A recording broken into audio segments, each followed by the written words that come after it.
Okay, I was originally going to write a response to this post, which is just off the charts inaccurate.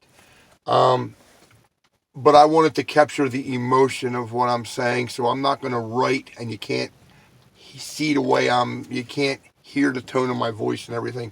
So I figured this would be a better way to do it. Okay, number one, let's just get 1 point out of the way. You're a bozo. Okay, you don't know anything what you're talking about. Lyft and Uber, you don't know.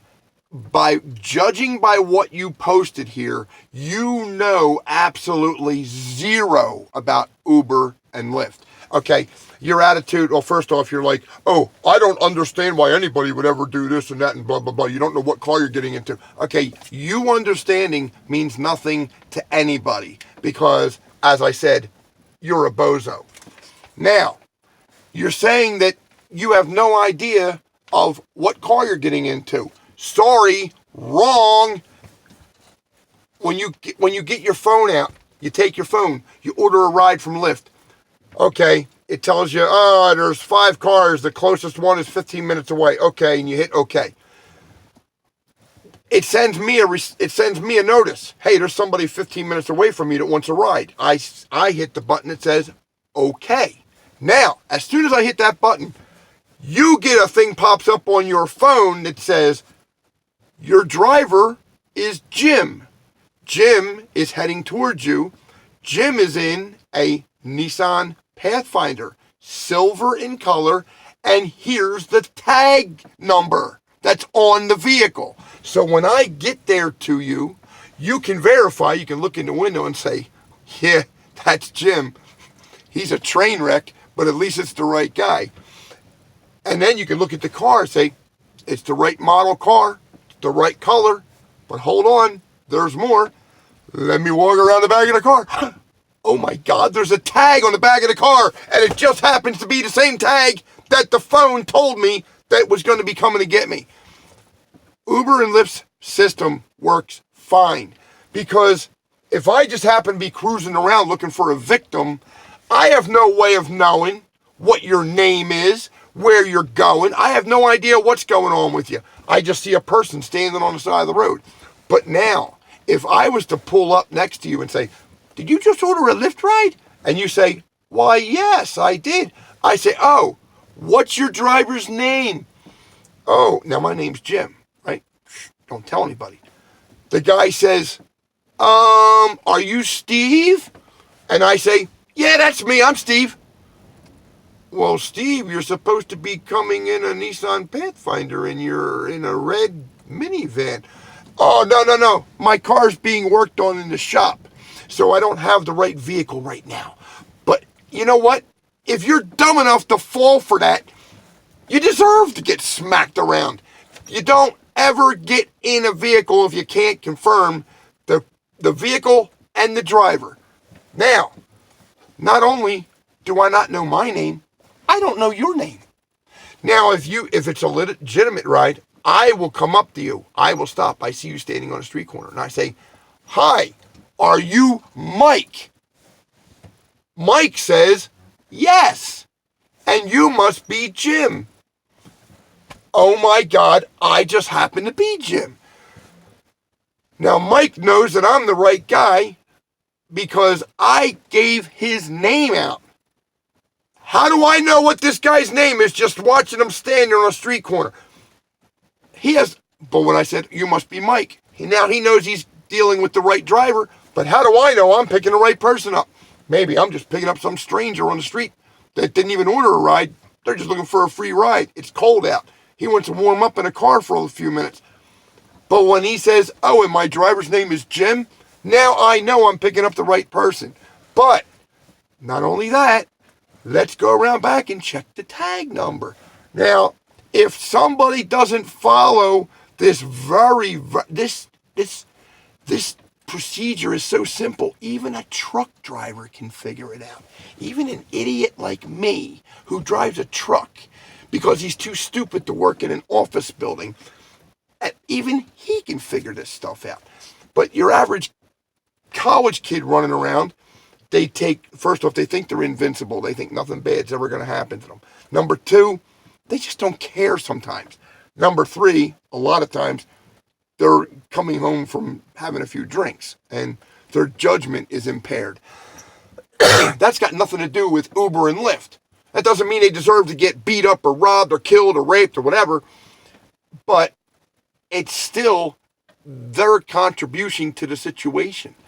Now, you can't blame Uber and Lyft for them screwing up. That's not Uber and Lyft's fault. It's the fault of the rider for not properly confirming who they're getting in the car with.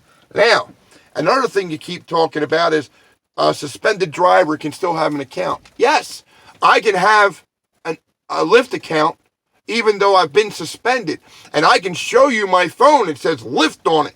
But it doesn't show your name. So I can pretend to be a Lyft driver. But I can't show you a screen that says, oh yeah, your rider's name is Mike.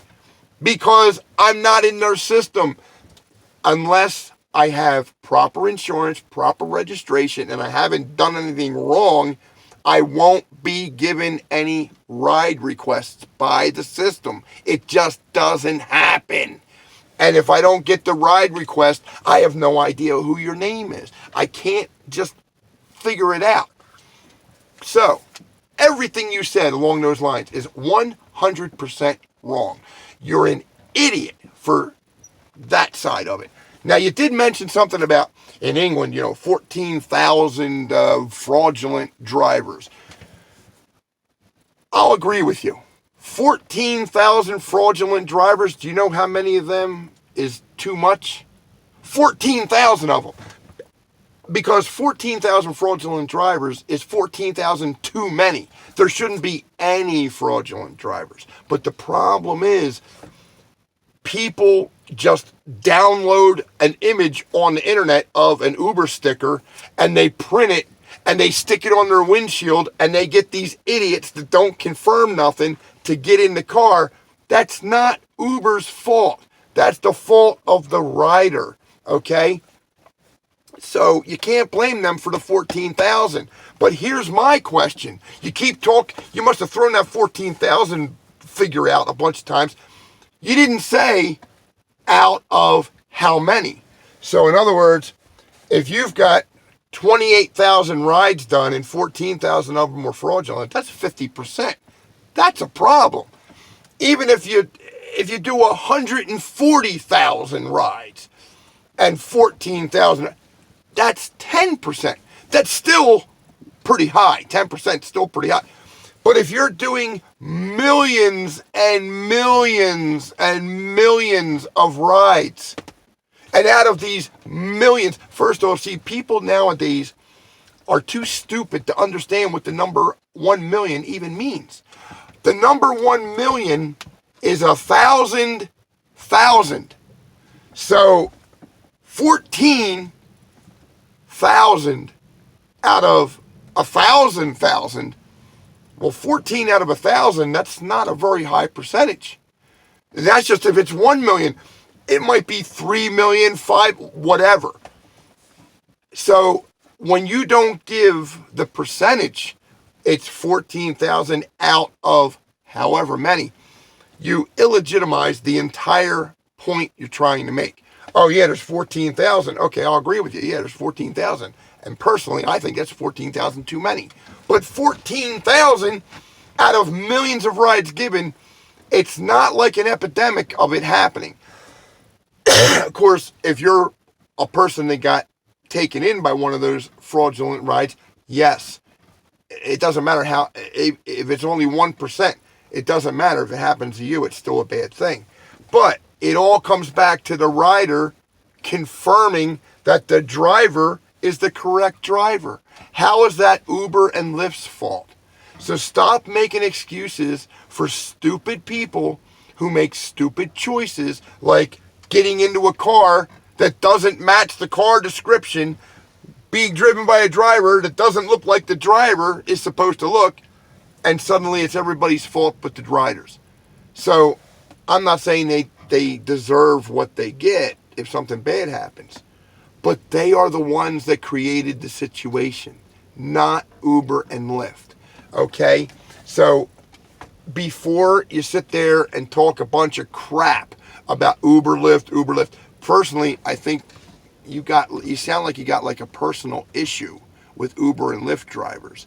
So I'm wondering if maybe, some Uber or Lyft driver did something horrible to you in the past. And, maybe you have a personal vendetta against them. I don't know. But anyway, before you sit there and make some goofy little thing with your really cool hat on, trust me, I love that hat, by the way, that cowboy hat. And I'm not being sarcastic. Very cool hat. But other than that cool hat you had on, the rest of your post was 100% bullshit. Okay? Have a good day. See you later.